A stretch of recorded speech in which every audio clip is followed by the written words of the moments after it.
নমস্কাৰ প্ৰিয় দৰ্শক, আজি দুপৰীয়া মই কচু শাক মাছৰ মূৰৰ লগত জালুকীয়া বনালোঁ। তাৰে ৰেচিপিটো লৈ আহিছোঁ। এইদৰে অকণমান বইল কৰি লৈছোঁ। প্ৰায় 8 মিনিটমান মই কচুখিনি বইল কৰিছোঁ। যিহেতু বজাৰৰ পৰা অনা খজুৱাবও পাৰে, সেইবাবে মই পানীটো পেলাই দিম। বইল কৰি এয়া উঠাই ল'ম। ঠাণ্ডা বতৰত এনেদৰে কচু জালুকীয়া খাই খুব ভাল লাগে। অকণমান মই জ্বলা সৰহকৈ দি বনাইছোঁ।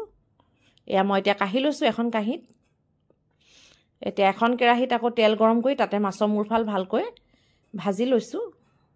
অকণমান নিমখ হালধি লগাই লৈছোঁ আৰু এতিয়া মাছৰ মূৰফাল মই ভালকৈ ভাজিছোঁ।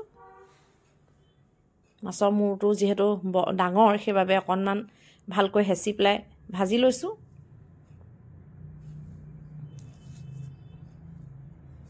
এতিয়া এখন প্লেটত মই তুলি থৈছোঁ আৰু সেই একেখন কেৰাহীতে আকৌ অকণমান তেল দি তাতে মই জলকীয়া 4টা লৈছোঁ জলকীয়া।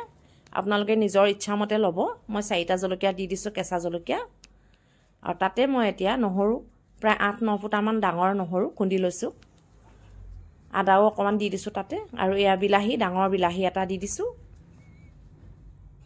আৰু পিঁয়াজ পাত দি দিছোঁ। যিহেতু এতিয়া বজাৰত এভেইলেবল পিঁয়াজৰ পাত, মিঠা মিঠা লাগে, খাবলৈ ভাল লাগে, সেইবাবে দি দিছোঁ।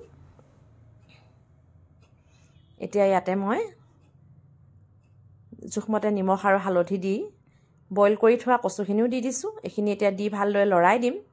অকণমান মছলা দিছোঁ, বেছিক মছলা, জিৰা গুড়ি, ধনিয়া গুড়ি, এইখিনি দি পেলাই মই ভালদৰে লৰাই দিছোঁ।